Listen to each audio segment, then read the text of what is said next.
Al igual que había dicho que un país debe tener algún tipo de religión civil. Yo justo acababa de escribir un artículo que se titulaba La estupidez política de los judíos americanos, en el que decía que estos siempre votan a la izquierda, a los liberales, al internacionalismo, que eso no es serio ni para los Estados Unidos ni para Israel, y que hay gente que quiere hacerlo realmente. Los cristianos fundamentalistas, los protestantes, son un poco antisemitas en los extremos, pero no tenemos mucho que temer, y esta es la gente con la que tenemos que aliarnos. El único que estaba en esa época realmente fuera del Partido Demócrata era Irving Kristol. Él ya había decidido, antes que casi todo el mundo, que el partido era para él irrecuperable. No sé si ya se había adherido al Partido Republicano o si simplemente estaba sin partido. I can remember I've been a neo-something, a neo-Marxist, a neo-Trotskyist, a neo-liberal, a neo-conservative, in religion always neo-orthodox, even while I was a neo-Trotskyist and a neo-Marxist. I'm going to end up a neo. Just neo, that's all. Neo-nothing. Él era más bien un periodista muy brillante. Y es justo a través de escritos muy breves, entre otros métodos, cómo esta corriente comienza a influir en la sociedad plural. Irving Kristol fue invitado, después del éxito de su último análisis, El interés público, a hacerse cargo de una columna editorial regular en el Wall Street Journal. Y así empezó todo.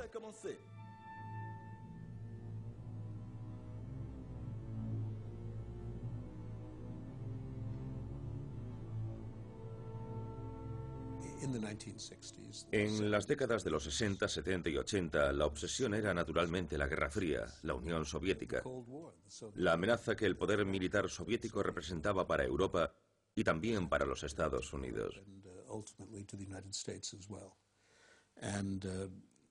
Había un gran consenso sobre la naturaleza de la amenaza, pero no era un consenso perfecto. Cuando la gente mira hacia atrás y habla de la Guerra Fría, es como si antiguamente todos estuvieran de acuerdo en todo. Y en realidad había muchas opiniones diferentes. Algunos demócratas, tradicionalmente anticomunistas, y ciertos republicanos anticomunistas, y los neoconservadores, que no se habían pronunciado realmente sobre política exterior hasta ese momento, se ven obsesionados por el mismo miedo. El miedo al chantaje nuclear. Y por tanto, desconfiaban de los acuerdos estratégicos que podían ocasionar una superioridad soviética que les permitiera realizar un chantaje nuclear. Esa era la preocupación principal, y para lidiar con ella nuestra opción fue crear una respuesta defensiva. Por ejemplo, la OTAN. Y por parte de las naciones occidentales no se veían muchas estrategias agresivas. Más bien estaban a la defensiva hasta que llegó Ronald Reagan. We recognize that there is no sane alternative to negotiations on arms control and other issues between our two nations, which have the capacity to destroy civilization as we know it. I believe this is a view shared by virtually every country in the world and by the Soviet Union itself. But let me also say that we need to extend the arms control process to build a bigger umbrella under which it can operate. Reagan no aceptaba las ideas de sus predecesores según las cuales el deber de la política estadounidense era desarrollar una distensión, buscar una manera de entenderse con la Unión Soviética. Él quería destruirla. Era una concepción revolucionaria que sedujo a los neoconservadores porque a nosotros no nos gustaba la Unión Soviética. Y aún menos los políticos que decían, Debemos aceptar a esos brutos de Moscú, que no han sido elegidos por nadie, que dominan a media Europa y que representan una amenaza continua para nuestra democracia, para nuestro estilo de vida. Y entonces aparece Ronald Reagan, determinado a declarar una guerra ideológica a la que los demás habían renunciado. Cuando llama a la Unión Soviética el imperio del mal y plantea preguntas sobre la legitimidad de la Unión Soviética, llama la atención de los neoconservadores.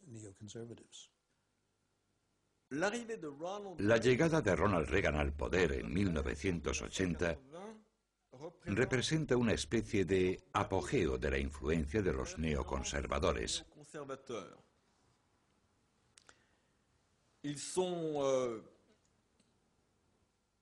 El nuevo presidente los utiliza sobre todo en temas internacionales. En gran parte porque apreciaba sus ideas y también porque a los republicanos tradicionales, incluida el ala conservadora del Partido Republicano, no les interesaban mucho los asuntos internacionales. Por definición eran unos aislacionistas. Por eso lo que necesitaba era pensadores e intelectuales que conocieran los informes. Y por eso se apoyó a menudo en ellos. Había, por ejemplo, otra demócrata bastante conocida, una mujer llamada Jean Kirkpatrick. Escribí un artículo titulado Dictaduras, que después fue renombrado Dictaduras, dos discursos diferentes. Después de ser una demócrata liberal toda mi vida, cada vez estaba más preocupada por la política exterior del presidente Jimmy Carter. Pensaba no solo que era errónea, sino que además era peligrosa. Cuanto más escribía, más me daba cuenta de hasta qué punto mis ideas eran polémicas para ser una demócrata liberal. El artículo se publicó en el Commentary del mes de diciembre de 1979. Una de las personas que lo leyó y a quien le gustó fue Richard Allen. Era un republicano que aconsejaba regularmente a Reagan antes de que llegara al poder y que siguió haciéndolo cuando preparaba y dirigía su campaña electoral. Dick le indicaba aquello que, según él, debía leer. Le dio una copia de Dictaduras, dos discursos diferentes, cuando embarcaba en un avión de Washington con destino a Los Ángeles. Le dijo: lea esto, le prometo que le va a gustar. Y así fue.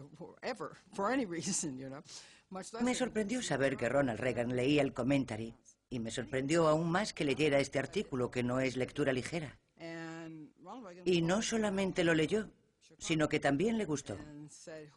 Ronald Reagan llamó a Dick Allen desde Chicago mientras hacía escala y le preguntó: ¿quién es este tío? Dick le respondió: ¿qué tío? ¿Quién es este Jean Kirkpatrick? Y Dick le dijo: primero, es una mujer, y segundo, es una demócrata. Ronald Reagan respondió: me da igual que sea una demócrata. Yo también lo fui, eso no quiere decir nada. Y añadió: quiero una reunión con ella. Y me llamó para pedirme que fuera embajadora de las Naciones Unidas y miembro de su gabinete. No me convertí en miembro del Partido Republicano hasta después de dejar el gabinete presidencial. Pero me había asociado hasta tal punto a ese partido que eso dotó de una cierta coherencia a mi vida política. Muchísimas personas que apoyaron a Ronald Reagan no se convirtieron nunca en republicanos. Richard Perle no lo hizo. Sigue siendo demócrata.